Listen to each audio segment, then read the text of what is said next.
Alright guys, we just seen episode 1. I got the notes, the quick thoughts, and just right off the top, that was not much meat to episode 1. I'm glad it's a two-part because it seems like it's going to take two parts to equal about one. Not very much outside of the behavioral guys' take on some of the things that were said in the 2 minutes worth of film they might have had total. First thing, I thought it was weird that Candace wouldn't let Dr. Phil's crew upstairs, but she let him in the basement.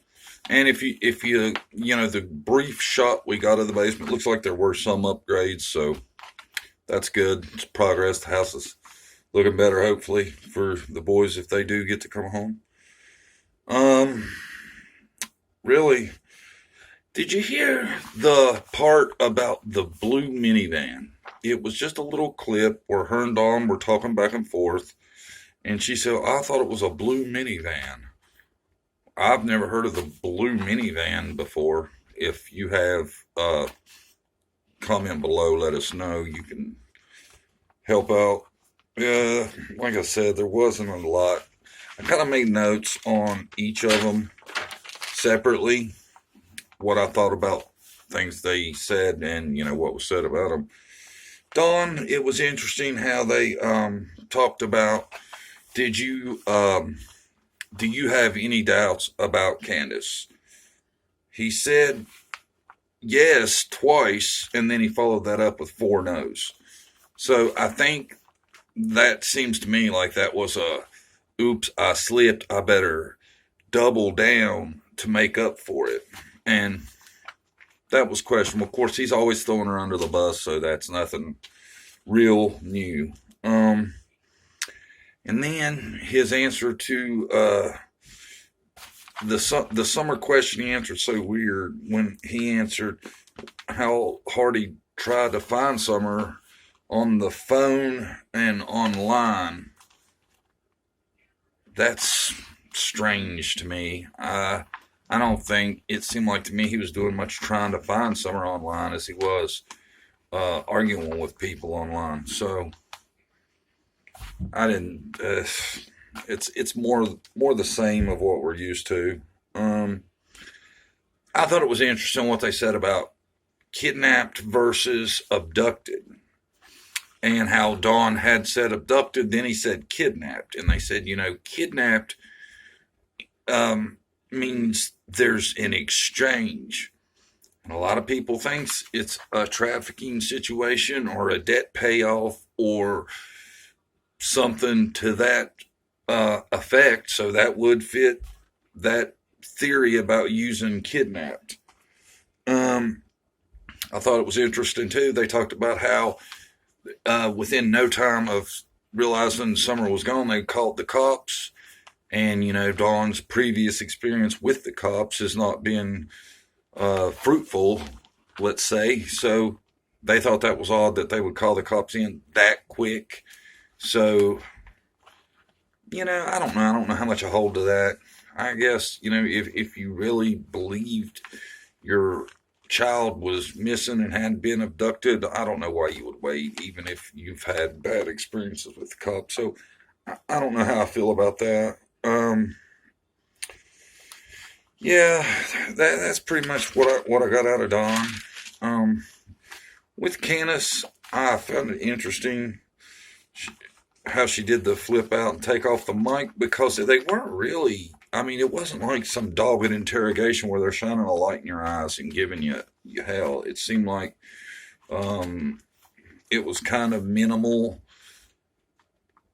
questioning, and she had a overly responsive response with, taking her stuff off and leaving. That's just, that was my thoughts on that.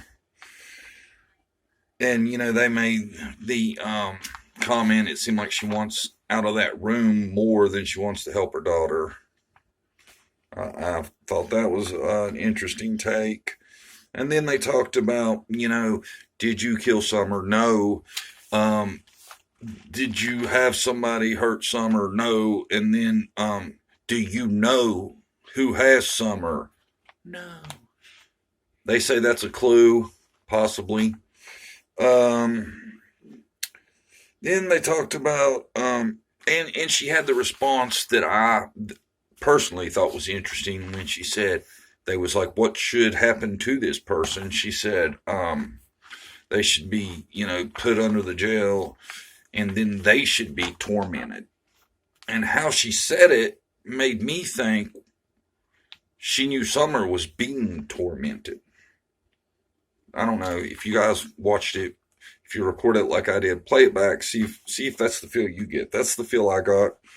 Then they talked about her emotions seemed to be more of fear or guilt, which, they're the body language experts. It would make sense if you think that she does know what has happened. It kind of, helps that. And then, she made that comment, this is not helping me. Well, it wasn't to help you. It's to help Summer. And they made, kind of a stink about how that was said too. And I want to go back because I said this and Dr. Phil said it. I said in my video about Candace, the 15 reasons Candace is involved, I said that it was her statement about walking Summer all the way to the door seemed like BS, given she is not a hyper-vigilant parent. And they said the same thing about Candace. And he even picked up the exact same thing I did. And you can double check me on that. Go back, watch 15 Reasons It Was Candace, and I made that exact point. So I beat Dr. Phil to the punch. Just saying. That's all I'm saying. Yeah, that's my basic thoughts on, part one. I'm hoping on part two, it's going to be a little better and maybe some actual more conversation because, I'm sure if you watched it, there wasn't much. It just seemed like, they pick out a couple little things from, I bet you we didn't see a total of 2 minutes of Dawn and Candace actually talking.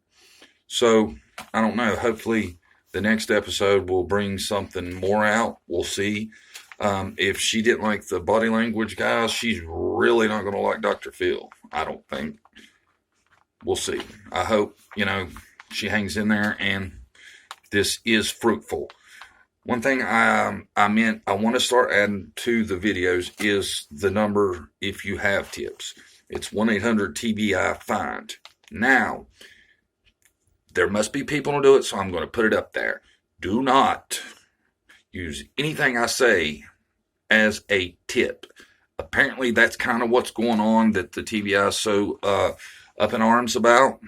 And yeah, we don't want to add to that problem. So nothing you hear from me is nothing that's not already out there, and it's nothing they don't already know. So do not use anything as a tip. Thanks. Subscribe. We'll see you tomorrow.